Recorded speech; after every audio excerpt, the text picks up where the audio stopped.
Welcome to the Eugene, Oregon Police Department online primer on burglary prevention. Burglaries in Eugene occur at all hours of the day and night. Most occur when families are gone, but occasionally they happen when people are home, sometimes asleep and unaware.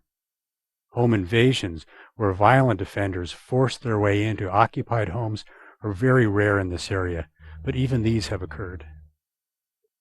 A typical burglar will look for clues that a home is unoccupied. He might see you leave for work, or he might see papers piling up on the porch. He'll probably first knock on your door to see if anyone's home. If you answer, he will offer a thin excuse for his presence, such as looking for a long-lost friend. If the visitor seems suspicious, please call us right away at 541-682-5111. If you don't answer the door, burglars will assume the house is empty and will look for the easiest way to gain entry. They commonly circle the house, looking for weak points.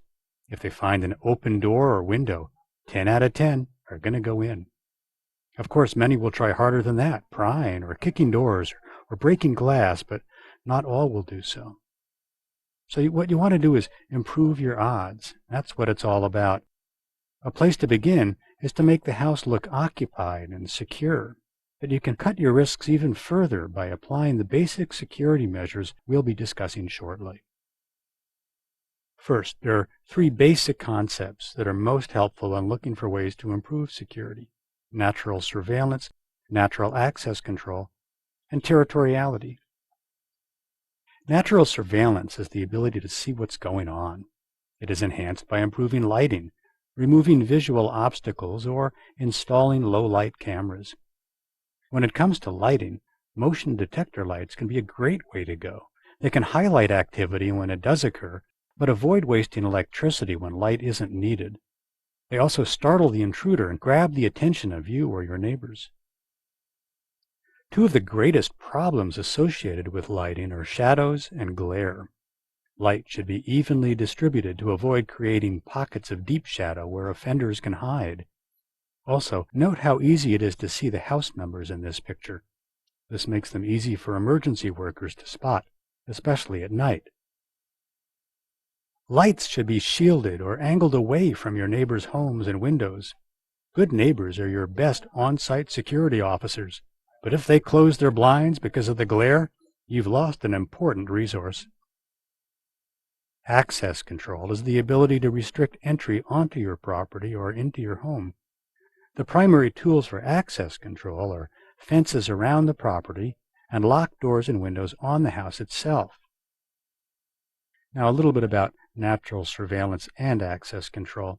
Fencing isn't a slam-dunk solution.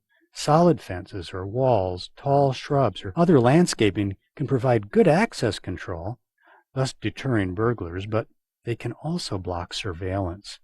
If burglars can get past your solid fence, they're happy it's there because now no one can see them. They can then take their time forcing entry into your home. The preferred type of fencing provides access control without sacrificing surveillance. Wrought iron or slatted fences serve this purpose well, allowing neighbors to spot prowlers in your yard. A change in elevation can also help establish territoriality, or at least limit access. The three most basic home security features can be boiled down to the 3 L's: locks, lighting, and landscaping. So let me go into some detail on those subjects. Let's start with the doors.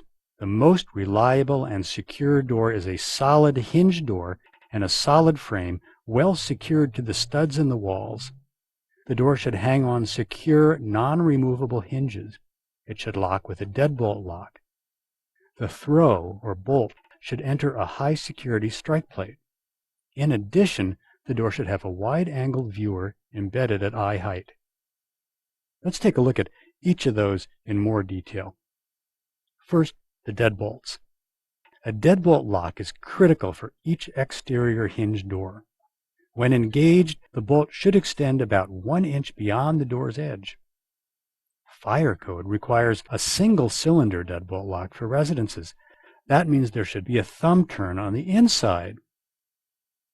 But what about glass, you might ask?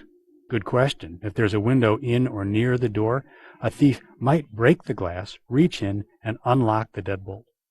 To prevent this, either use a solid door or reinforce the glass. We will discuss how shortly. But first, a little bit more about doors. Most knobs are easily pried off with a pipe wrench. This is one reason why key-in the knob locks are highly vulnerable.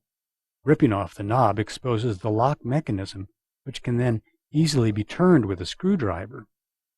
Another reason most key-in-the-knob locks are weak is that they have short bolts. This is also common with older deadbolt locks. The tapered shape on this deadbolt lock is good because it's hard to pry off with a tool, but note the short throws on both the deadbolt above and the latch below.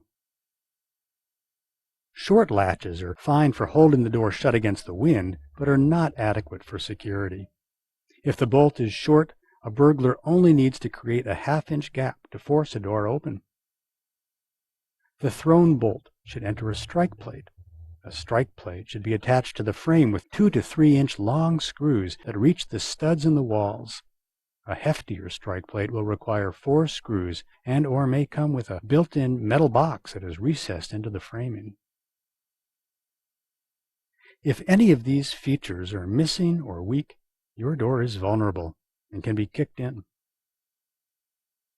If the hinges are exposed to the outside, which would be the case if a door opened outwards, it should have non-removable pins. The hinge shown on the left has a removable pin. The hinge on the right does not. If the pins can be pulled, the door can be removed regardless of how good the lock is.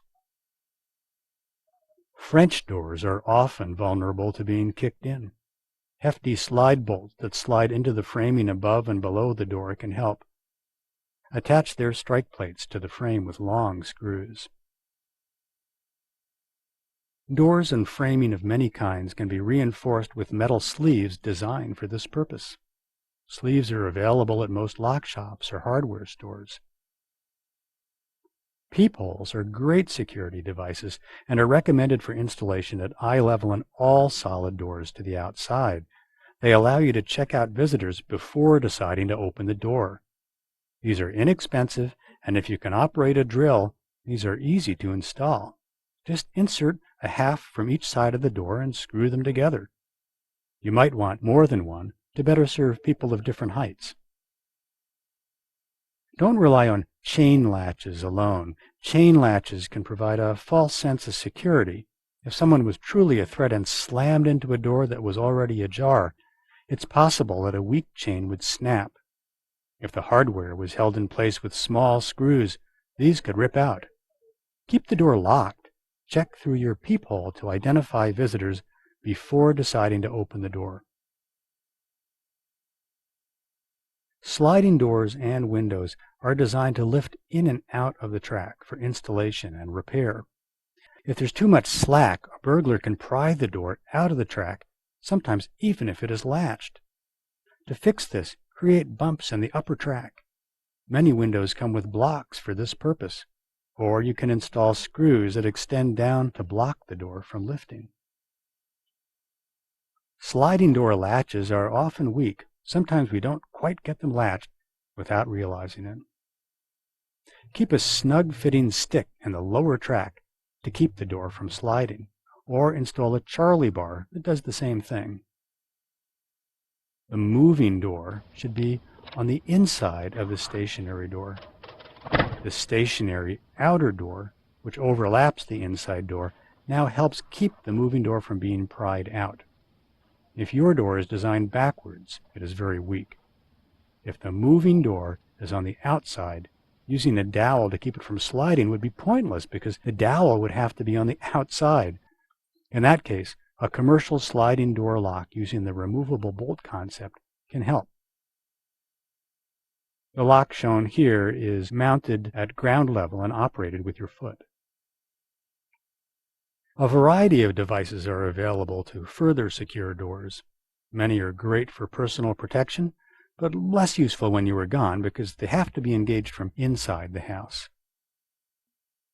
This concludes Part 1 of the Eugene Police Online Primer on Burglary Prevention. For more information, please see Part 2 of this training, or you can always give us a call at 541-682-5137.